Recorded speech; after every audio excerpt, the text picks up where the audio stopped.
കലകളിലും ആയുർവേദ മരുന്നുകളിലും തന്ത്രവിദ്യകളിലും അഗാധമായ പാണ്ഡിത്യമുള്ള മഹാമാന്ത്രികൻ എന്ന പേരിലാണ് ബോധ്യധർമ്മനെ ലോകം അറിയുന്നത്.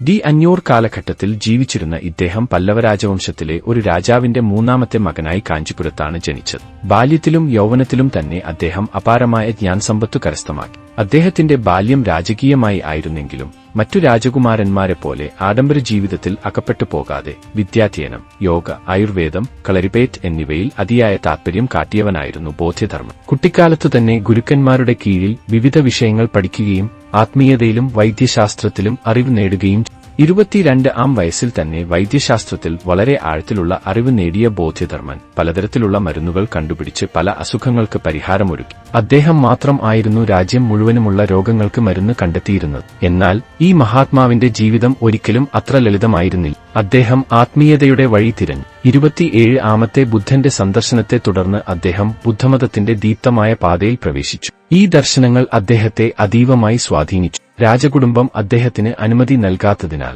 ബോധ്യധർമ്മൻ തന്റെ ദൌത്യം തുടരാൻ സ്വന്തം വഴികൾ തേടി. ബോധ്യധർമ്മൻ തന്റെ പിതാവിനോട് തന്റെ ആഗ്രഹം പറഞ്ഞപ്പോൾ രാജാവ് അതിന് ശക്തമായി എതിർത്തു. രാജകുമാരൻ ആഡംബര ജീവിതം ഉപേക്ഷിച്ച് സന്യാസിയായി മാറുന്നത് രാജകുടുംബത്തിന് അപമാനമായി തോന്നി. എന്നാൽ അദ്ദേഹത്തിന്റെ മനസ്സിലുണ്ടായിരുന്ന ഏക ലക്ഷ്യം ആത്മീയതയുടെ മികവ് നേടുക, മനുഷ്യരിൽ അതിന്റെ മഹത്വം എത്തിക്കുക എന്നതായിരുന്നു. അദ്ദേഹം ആരെയും കൂടാതെ തനിച്ചായുള്ള യാത്രയായി. ചില ചരിത്രവൃത്താന്തങ്ങൾ നോക്കുമ്പോൾ നോർത്ത് ഇന്ത്യ വഴി അദ്ദേഹം ചൈനയിലെത്തിയെന്നാണുള്ള പൊതുധാരണ. എന്നാൽ ചില ഗവേഷകർ പറയുന്നത് ഇന്തോനേഷ്യയിലൂടെയും മലേഷ്യയിലൂടെയും കപ്പൽ മാർഗം ആയിരിക്കും അദ്ദേഹം ചൈനയിലെത്തിയതെന്ന്. അന്നത്തെ ചൈന അപകടകരമായ ഒരു അവസ്ഥയിലായിരുന്നു. രാജവംശം തകർച്ചയിലായി. മഹാമാരികളും പകർച്ചവ്യാധികളും രാജ്യത്തെ വിഴുങ്ങിയിരുന്നു. രാജാവ് തന്നെ ബോധ്യധർമ്മനെ ക്ഷണിക്കുകയും തന്റെ പ്രജകളുടെ ദുരവസ്ഥ പരിഹരിക്കാമോ എന്ന് ചോദിക്കുകയും ചെയ്തു. അതേസമയം ബോധ്യധർമ്മന്റെ മനസ്സിൽ മറ്റൊന്നായിരുന്നു: സമാധാനവും യോഗയും ജനങ്ങളിൽ പ്രചരിപ്പിക്കണമെന്നത്. ചൈനയിലെത്തിയ ബോധ്യധർമ്മനെ അവിടുത്തെ രാജാവ് ആദരവോടെ സ്വീകരിച്ചു. രാജാവ് തന്റെ മഹത്തായ ദാനധർമ്മങ്ങളെക്കുറിച്ച് ബോധ്യധർമ്മനോട് വിവരിക്കുമ്പോൾ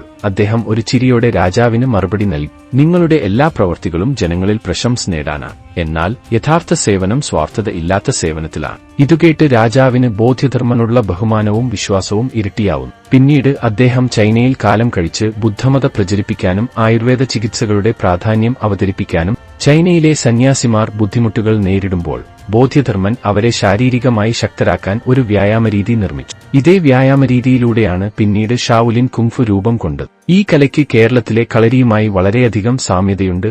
പിന്നീട് ഷൗലിൻ കുങ്ഫുവിലെ പോരായ്മകൾ തിരുത്തിയാണ് ഒക്കിനവായിൽ മറ്റൊരു മാസ്റ്റർ കരാട്ടെ രൂപം കൊടുത്തത്. അവസാനം ചിലർ വിഷം നൽകി ബോധ്യധർമ്മനെ കൊല്ലാൻ ശ്രമിച്ചെന്നാണ് ഐതിഹ്യങ്ങൾ പറയുന്നത്. എന്നാൽ ആനന്ദകരമായത് അദ്ദേഹത്തിന്റെ ഉപദേശം, ചികിത്സാരീതികൾ, യോദ്ധാക്കളേക്കുള്ള സംഭാവനകൾ എല്ലാം ചൈനീസ് സംസ്കാരത്തിൽ ഇന്നും നിലനിൽക്കുന്നു. ചിലർ അദ്ദേഹത്തെ ശവകുടീരത്തിൽ അടച്ചതായി പറയുമ്പോഴും മറ്റൊരിടത്ത് ഹിമാലയം വഴി മടങ്ങിപ്പോയതായും ഐതിഹ്യങ്ങൾ നിലനിൽക്കുന്നു. ഇതിൽ ഏത് ശരിയാണോ എന്നത് നിർണ്ണയിക്കാൻ അസാധ്യമാണ്. പക്ഷേ ഒരു കാര്യം തീർച്ച: ബോധ്യധർമ്മന്റെ ജീവിതവും ഉപദേശങ്ങളും ഇന്നും ലോകത്തിന് പ്രകാശദീപം പോലെയാണ്. ഇന്ത്യൻ ചരിത്രത്തിലും ചൈനീസ് ബുദ്ധമത സംസ്കാരത്തിലും ഒരുപോലെ തന്റെ പേരുകുറിച്ച ബോധ്യധർമ്മന്റെ കഥാനായകം അതീവ പ്രചോദനാത്മകമാണ്. അദ്ദേഹത്തിന്റെ മരുന്നുകൾ, തത്വങ്ങൾ, ശാരീരിക പരിശീലനം ഇവയെല്ലാം ഇന്ന് ലോകത്ത് ഉയർന്ന ബുദ്ധിപരമായ സംഭാവനകളായി നിലകൊള്ളുന്നു. ഈ മഹാമുനിയുടെ ജീവിതത്തിൽ നിന്ന് നമ്മൾ എന്ത് പഠിക്കണം?